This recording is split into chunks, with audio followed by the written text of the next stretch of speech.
Welcome to section 2 of immunodeficiencies. In this section, we'll be discussing selective IgA deficiency. Let's get started. This scene will take place in a galaxy far, far away, with an evil Jedi using a very special light sword. You can see that his red blades have 4 sides, and that the entire sword is shaped kind of like an IgA molecule. Also, the fact that it's getting broken should make you think of IgA deficiency. So putting these ideas together should help you remember that this image is all about selective IgA deficiency. Hopefully based on the name, you can logically deduce that IgA concentrations are low. But to help reinforce this idea, again, think of this broken sword that looks like an IgA molecule. Now, we've shown some question marks above our villain's head. He's a bit confused because he was fighting the Jedi in front of him when all of a sudden his sword broke. Little does he know that another Jedi came up from behind and broke his sword in half. Anyway, the question marks are here to help you remember that the cause of this disorder is unknown. Next, we've added a new character to the scene that we'll call Jarman. As you can see, Jarman isn't too bright because he just shot himself in the foot with an arrow. The arrow represents an antibody, and the fact that he's shooting himself should make you think antibodies that attack the host body. In other words, this represents autoimmune disorders. So selective IgA deficiency is associated with autoimmune disorders such as lupus, rheumatoid arthritis, and Graves' disease. Jarman only had one job to do during this battle: guard the lambs. We can see that his friends put up a guard this lamb sign to help him remember what to do. As you can see, he's not doing his job too well, and these droids nearby are killing the poor lambs.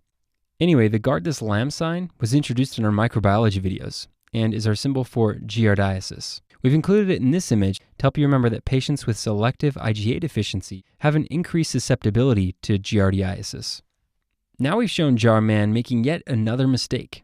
When he shot himself in the foot, he began jumping up and down in pain and accidentally pushed a button to this underground droid base. The door is now flung open, and we can see toxic green gas coming out of this space. This is especially bad for Jarman and his friends because the droids are unaffected by this gas. It will just be toxic to any organic life forms. After all, droids don't have lungs, so how could they be affected by toxic gas, right?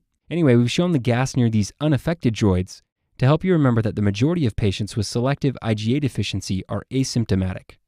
Now you can see that we've added another droid to the scene who's holding a crossbow. All of these bows in the image are here to help you think of B cells because a bow shoots an arrow, just like a B cell produces an antibody, which can then move throughout the blood and destroy pathogens at a distance. So all of the bows should help you remember that this is a B cell disorder. Now you can see how dangerous this toxic gas is to Jarman's friends and other living organisms. He's coughing a lot, and we can see distinctive infectious particles near him, which must have been released along with the gas. The cough and the infectious particles should help you remember that selective IgA deficiency is associated with airway infections.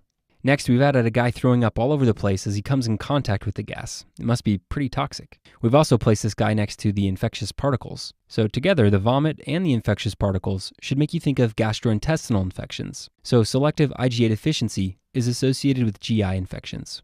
As these droids and villains encountered some resistance, they of course called for backup. Now we can see an enemy spaceship coming into land. One of these Imperial soldiers was trying to help the ship land when all of the dust got flicked up into the air and caused him to sneeze. The sneeze should help you think of atopy, which refers to the tendency of an individual to develop allergies, asthma, and eczema. So selective IgA deficiency is associated with atopy. Fortunately, these Imperial goobers have another guy to help the ship land, and we can see him directing the ship to land in the proper location.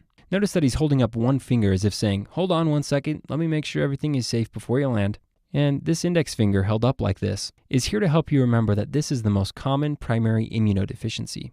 Finally, notice that we've shown another droid electrocuting one of Jarman's friends. We can see that the droid's weapon is shaped like an IgA molecule and is covered in blood. The weapon should make you think of IgA, and the blood should make you think of blood products. As Jarman's friend gets shocked, he swells up and can't breathe, so he's holding his throat as if gasping for air, and this should make you think of anaphylaxis. So putting all these ideas together should help you remember that patients with selective IgA deficiency may develop anaphylaxis in the presence of IgA-containing blood products. All right, that's everything you need to know about selective IgA deficiency.